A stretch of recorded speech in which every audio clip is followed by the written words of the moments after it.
Pertanyaannya satu, zikir apa yang dikerjakan oleh Nabi? Kan antara subuh, ba'da subuh sampai ke syuruk kan zikir. Zikirnya apa yang dikerjakan? Apakah kalimat thayyibah ataukah yang lain? Kita bahas. Yang kedua, selesai sholat kemudian duduk. Apakah duduknya di tempat dia sholat? Atau boleh pindah ke tempat lain? Yang penting di area masjid. Ya, misal antum sholat di posisi yang sebelah kanan di sana. Tiba-tiba setelah itu nggak ada mushaf, pengen baca Quran, mushafnya di sana. Apakah boleh pindah ke sana? Atau kalau pindah gugur ininya? Awas, hati-hati dilihat. Mau pindah, aduh takut gak dapat haji. Mau pindah, aduh takut umrah. Di situ aja gitu kan. Pas tiba-tiba ada cleaning service, Pak, maaf Pak, sebentar geser dulu. Maaf ya, haji dan umrah. Nah, kita lihat tuh seperti apa memahaminya. Karena ada yang menafsirkan gak boleh pindah di situ, gitu. Ya, nanti kita lihat apakah benar harus di situ saja atau boleh berpindah. Kalau boleh berpindah, apa dalilnya? Kalau memahami di situ saja, bagaimana keadaannya? Paham? Nah, jadi ini satu, dua, dan kasus yang terakhir. Ustadz, bagaimana kalau keluar masjid untuk kebutuhan hajat yang darurat? Pengen ke toilet kan? Ya, memang nggak di rumah, di masjid ada toilet. Begitu mau keluar, ke toilet dulu. Ingat, haji dan umrah, haji dan umrah. Ditahan-tahan, kan?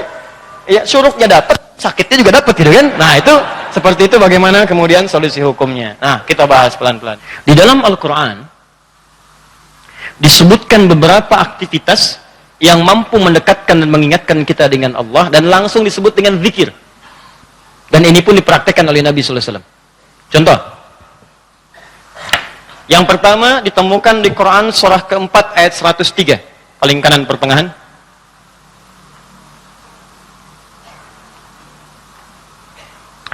Fa idza qadaytumus salata fadhkurullaha qiyaman wa qu'udan wa ala junubikum.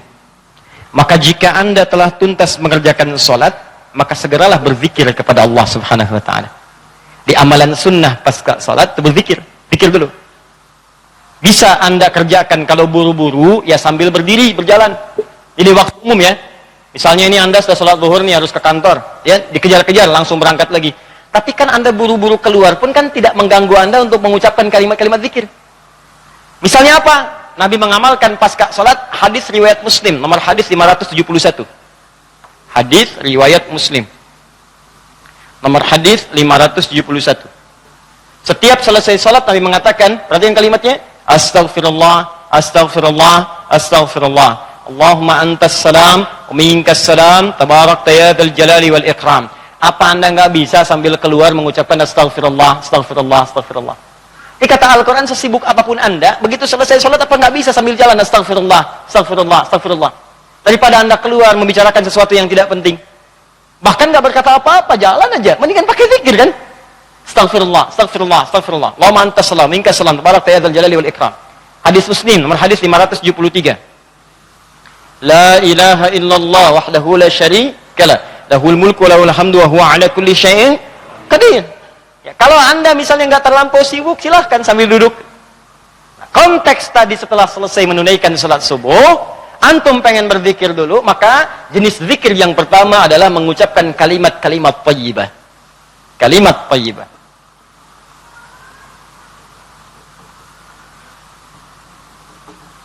Bisa sifatnya istighfar. Ini dalilnya. Ya. Astaghfirullah, astaghfirullah, astaghfirullah. Ini yang paling singkat. Mau yang agak panjang, Astaghfirullahaladzim, alladzi la ilaha illa huwal hayyul qayyum wa natubu ilaihi. Silakan.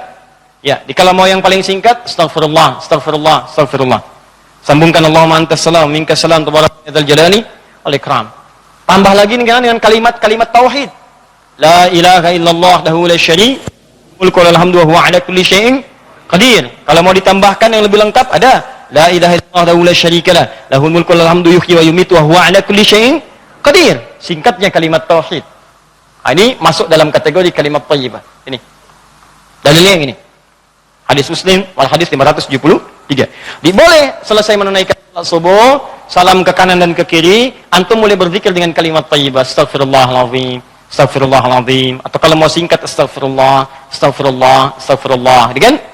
Baik, teman-teman, ingat baik-baik ya. Karena zikir itu definisinya segala aktivitas yang membuat kita dekat dan ingat kepada Allah.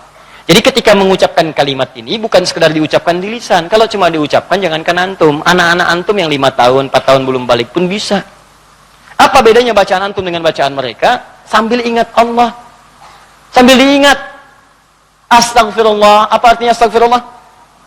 Ya Allah, ampuni saya. Saya minta ampun. Ada dosa yang dilakukan, dosanya disebut dengan dzambun. Sifat Allah yang mengampuni disebut Ghafir. Ghafir. Muncul surat ke-40 namanya surat Ghafir. Baca ayat yang ketiga, kata Ghafir disandingkan dengan dzambun. Ghafiriz dzambi wa qabilit taubi. Allah punya sifat Ghafir. Ghafir pemilik ghafar, ampunan. Allah mengampuni orang berbuat dosa. Kalau Anda pengen minta ampun, ucapkan astagfirullah. Istighfar itu permohonannya. Istighfar permohonan ampun, ucapannya astagfirullah, ampunannya ghafara ghufran, yang punya ampunan ghafir. Kata Allah, saya ghafir. Quran surah 40 ayat 3, ghafiriz dzambi, minta ampun, hei yang punya dosa, minta ampun kepada saya. Ketika engkau minta, saya akan ampuni. Saya tanya pada antum, siapa yang nggak punya dosa? Yuk angkat tangan. Ayo, nggak usah malu, angkat aja, saya pulang. Kalau nggak punya dosa, bersih kan? Nah, kalau Anda merasa banyak dosa, diberi peluang habis sholat, istighfar. Makanya ketika istighfar, jangan cuma diucapkan, coba rasakan punya dosa apa sampai hari itu, dosa apa. Jadi begitu selesai subuh ingat, dosa pada orang tua, dosa pada pasangan, suami pada istri pada suami, dosa pada anak-anak. Anak-anak orang lain aja yang nggak punya mobil, nggak punya motor, bisa mendidik anaknya hafal Quran, sholatnya bagus. Masa antum udah banyak fasilitas ke masjid? Enggak, jemaah, enggak, bangun terlambat. Antum kurang apa lagi untuk mendidik anak dengan baik? Maka istighfari. Jangan-jangan anak itu nggak soleh bukan karena dia nggak mampu, karena antum nggak bimbing. Makanya antum akan ditanya tuh, jangan dikira mudah punya titipan anak. Jangan dikira mudah, antum akan ditanya. Kenapa ini nggak sholat? Nanti akan ada terjadi di hari kiamat, ini sahih riwayatnya, akan terjadi di hari kiamat. Nanti ada orang tua hampir ke surga, anaknya mau ke neraka, dan dia menyatakan keberatan di hadapan Allah. Begitu menyatakan keberatan, ternyata dosanya dosa orang tua. Anak itu tuh nggak menyembah Allah dengan baik karena dosa orang tuanya. Maka tertukarlah anaknya ke surga, orang tuanya ke neraka. Hati-hati. Dan ada juga yang terbalik. Orang tua ke neraka, anaknya mau ke surga. Orang tua menyatakan keberatan kepada Allah. Dan nanti kejadiannya sangat luar biasa. Nanti lain waktu kita akan bahas. Cukuplah ada banyak keterangan dalam Al-Quran. Ada yang bapaknya Nabi, Rasul bahkan, punya anaknya ada yang suami, istrinya nggak taat. Ada yang istrinya solihah, suaminya enggak. Seperti Asia dengan Fir'aun. Ada yang suaminya bagus, istrinya enggak. Banyak seperti Lut dengan istrinya. Ada yang bapak, anak dengan istri nggak taat. Seperti Nuh. Itu bukan dongeng, itu kisah disampaikan supaya kita bisa hati-hati. Seakan-akan Allah mengatakan begini, cukup aja orang-orang masa lalu begini, kalian jangan begitu. Saya buka kisah seperti ini supaya keluarga kalian selamat. Makanya istighfarin. Istighfar, sambil istighfar, lumayan tuh begitu istighfar, dosa diampuni. Belajar nangis lah, kalau istighfar tuh belajar nangis. Gak bisa nangis, gak bisa nangis, besoknya nangis. Gak bisa nangis juga, tangisi diri Anda yang belum bisa menangis. Bismillah. Ingat mungkin saat itu diwafatkan oleh Allah. Ingat, bagaimana kalau saat itu wafat, anak Anda belum baik, istri Anda belum baik, dan Anda akan dihisab dalam keadaan sesuatu yang belum sempurna dalam kehidupan. Ya. Kemudian juga zikir, bisa jadi juga bacaan Al-Quran. Baca Al-Quran. Termasuk kategori zikir. Dalilnya Quran, surah ke-15 ayat 9. Al-Quran disebut oleh Allah dengan zikir. Inna nahnu nazzalna dzikra wa inna lahu lahafizun. Sungguh kami turunkan Al-Quran sebagai zikir, kata Allah. Hal yang mampu mendekatkan seseorang dengan Allah. Makanya kalau antum sedang baca Al-Quran, bukankah perasaan Anda merasa lebih dekat dengan Allah? Ya, kalau nggak percaya silakan. Lebih dekat gitu. Nah, kalau sudah semakin dekat hubungannya dengan Allah, jangankan baca, dibacain aja punya getaran dalam jiwanya. Ya, buka Quran surah ke-8 misalnya, ya Al-Anfal ayat kedua. Kata Allah, innamal mu'minuna alladzina idza dzukirallah, zikir. Idza dzukirallahu wajilat qulubuhum. Orang-orang yang imannya bagus itu baru dengar nama Allah disebut getaran dalam jiwanya. Makanya kalau pengen ngecek iman, sedang dekat tidak dengan Allah, gampang. Setiap hari Allah perdengarkan namanya 5 kali dalam sehari. Ketika namanya disebutkan itu, antum ada nggak getaran dalam jiwanya? 5 kali dalam sehari. Subuh, zuhur, asar, maghrib, isya. Allahu Akbar, Allahu Akbar. Bukankah nama Allah? Jika antum sedang dengar suara adzan, itu nama Allah diperdengarkan. Ada getaran nggak di hatinya? Yang imannya hebat itu belum diperdengarkan dia udah siap-siap. Sebenarnya adzan zuhurnya itu jam 12:08. Kok bisa jam 11 udah siap-siap? Padahal mandi dulu, wudu dengan sempurna, berangkat ke masjid. Itu tanda aja imannya luar biasa. Ada orang yang saat dipanggil baru ingat, Allahu Akbar, Allahu Akbar. Ya Allah, sudah masuk zuhur, siap-siap. Imannya standar. Standar. Itu yang biasa. Begitu dipanggil ingat. Ada orang yang sama, Allahu Akbar, Allahu Akbar. Ya Allah, sudah adzan, baru adzan, belum qomat. Itu imannya bermasalah. Imannya lemah bermasalah. Karena itu, hubungan yang dekat dengan Allah, langsung ingat Allah disebut dengan zikir. Karena itu kata Allah, saya turun Al-Quran. Di antara fungsinya untuk zikir. Jadi kalau anda ba'da salat subuh, misalnya, sudah astagfirullah, astagfirullah, astagfirullah, istighfar, syuruk belum muncul. Ambil mushaf. Ya, baca. Saya pengennya istighfar aja Ustaz. Astagfirullah, syuruknya belum tiba juga. Astagfirullah, belum syuruk juga. Ada astagfirullah. Ya. Iya. Ambil mushaf, baca. Pahala lebih banyak. Setiap hurufnya 10 kebaikan. Ya, 10 kebaikan. Ramadan nanti tambah jadi 100. Setiap hurufnya 100. Makanya saya sarankan dari sekarang bikin kurikulum. Nanti bulan depan saat masuk Sya'ban, saya akan terangkan kurikulum Nabi saat di bulan Ramadan. Nanti yang bisa dikerjakan saat Ramadan apa saja. Kelemahan orang Islam sekarang, begitu masuk Ramadan, dia tidak punya rencana kegiatan Ramadan. Akhirnya ketika masuk Ramadan, itu asal saja yang mau baca-baca. Ya tidak, mau taraweh-taraweh, mau enggak-enggak. Awal-awal Ramadan semangat semua, penuh. Lihat pertengahan, kemajuan, maju usapnya, maju, hilang. Teruskan. 3. Kalau Ustadz saya tuh misalnya mushaf nggak ada, boleh nggak saya misalnya dari hafalan? Boleh. Karena menghafal Quran itu bagian dari zikir. Bahkan keutamaan menghafal Quran itu 4 kali lebih mulia, lebih utama dibandingkan sekadar baca. Itu ditemukan di Quran surah ke-54. Quran surah ke-54 4 kali, ayat 17, ayat 22, ayat 32 dan ayat ke-40. 17, 22, 32 dan 40. Yang ini menghafal atau mengulang hafalan. Misal, Nabi begitu selesai salat sudah berzikir kalimat thayyibah, maka beliau biasa membaca teman-teman itu 4 surah utama. Pertama, yang surah kedua Al-Baqarah ayat 255, dikenal dengan ayat kursi. Allahu la ilaha illa huwal hayyul qayyum la ta'khudhuhu sinatun wa la naum. Seterusnya sampai selesai. Setelah itu membaca Al-Ikhlas, Qul huwallahu ahad. Setelah itu membaca Al-Falaq, Qul a'udzu birabbil falaq. Setelah itu membaca An-Nas, Qul a'udzu birabbin nas. Kalau Anda ingin memilih seperti bacaan Nabi, boleh. 4 ini dibaca. Ayat kursi, Al-Ikhlas, Al-Falaq, An-Nas. Kalau Anda ingin mengulang-ulang hafalan Anda, juz amma misalnya boleh. Baca misalnya Amma yatasaalun an-naba. Atau saya mulai dari Ad-Duha boleh. Wad-duha wal-laili idza saja, terus baca sambil menunggu syuruk, sambil mengulang-ulang hafalan. Sah. Zikir. Teruskan, ada juga bentuknya doa. Doa bagian dari zikir. Doa. Dari mana tahunya Ustaz? Quran surah ke-7 ayat 205. Praktek nabinya bagaimana Ustaz? Hadis riwayat Ibnu Majah, nomor hadis 925. Di saat Anda berdoa, itu Anda sedang berzikir. Ya, makanya kan ketika Anda berdoa, Anda merasa lebih dekat dengan Allah kan? Ya, merasa nyambung gitu. Ya, perhatikan kalimatnya. Ketika Anda berdoa disebutnya zikir. Wadhkur rabbaka darwan wa khifatan wa dunal jahri minal qaul. Kata Allah, kalau Anda sedang punya masalah, ada persoalan, jangan mengeluh.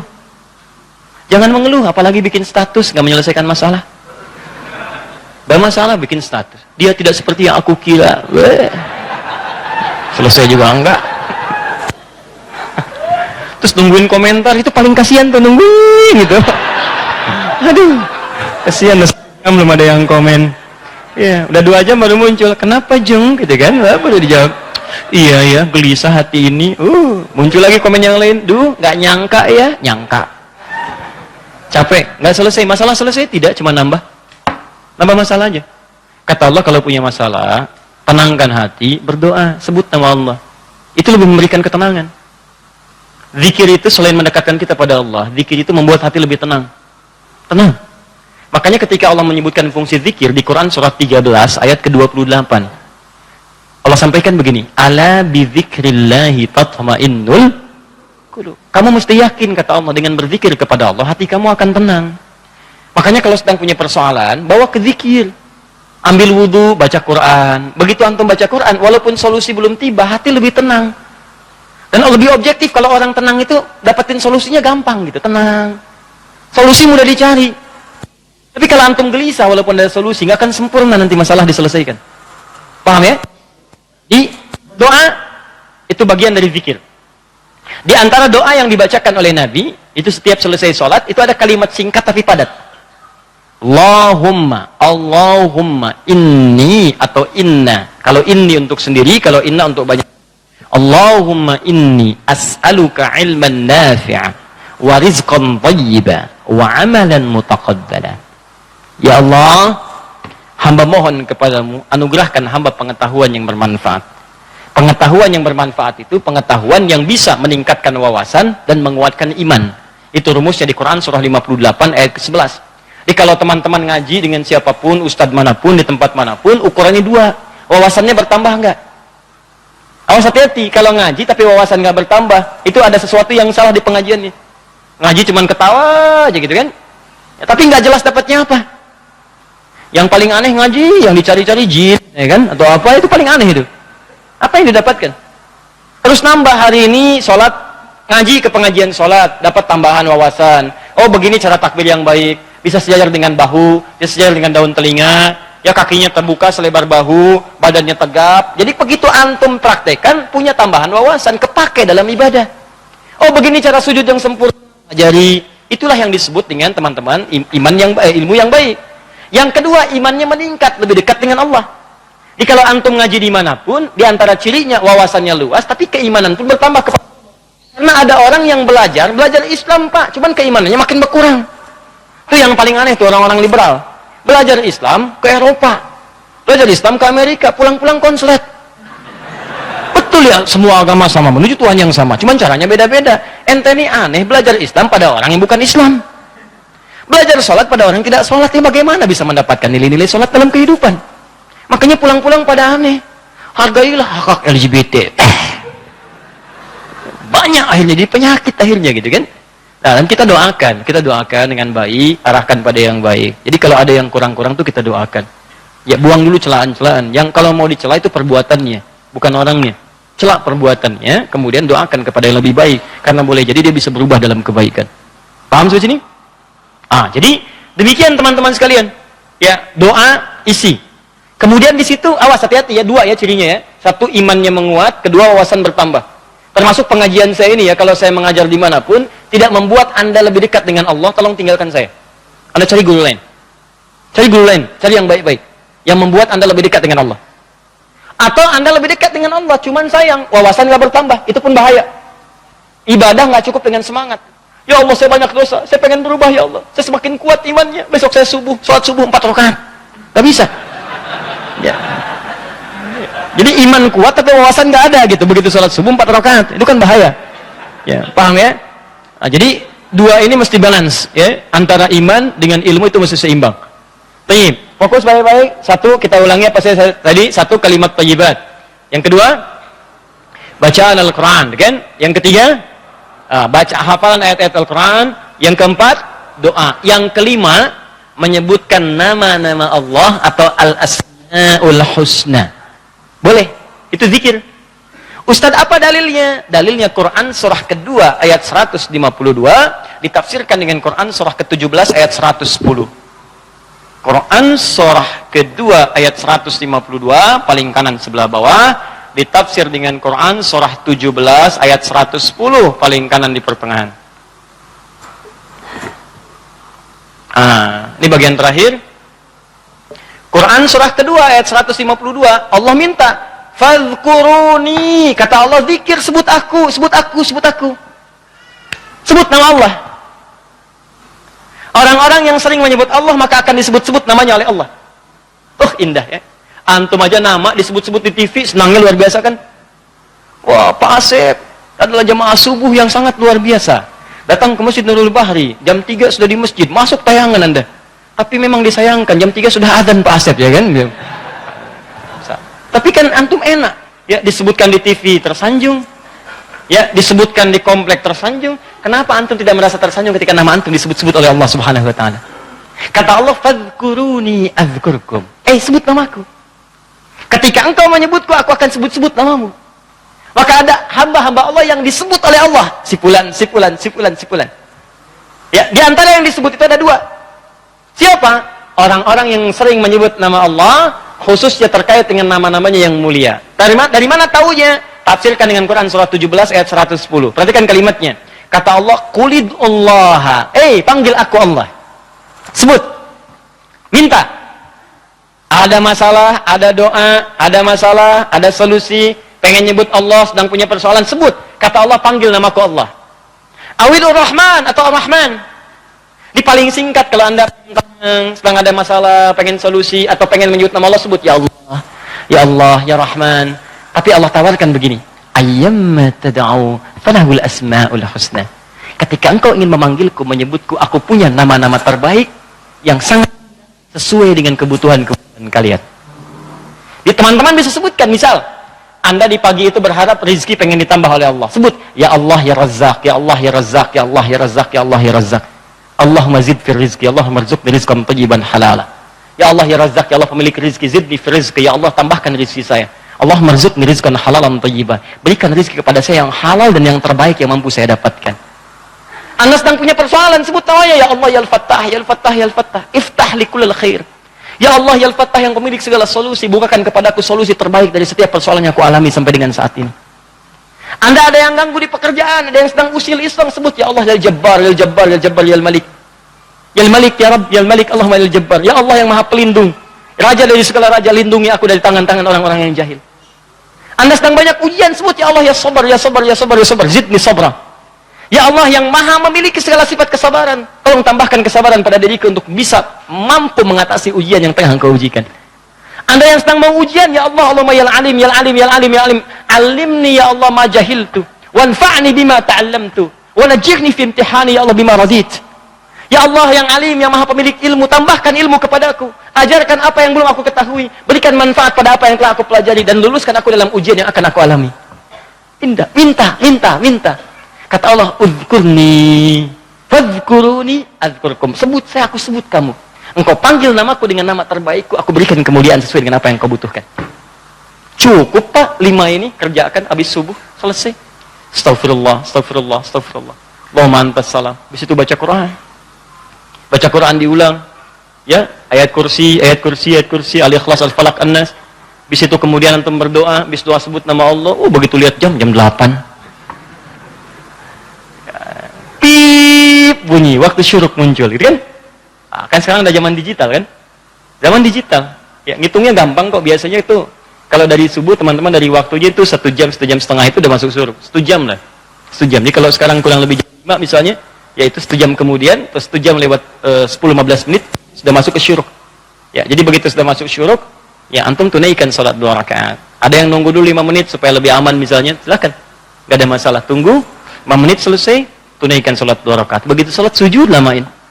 Ya Allah, dekatkan aku kepadamu. Ya Allah, jadikan aku terhubung dengan ridha-Mu.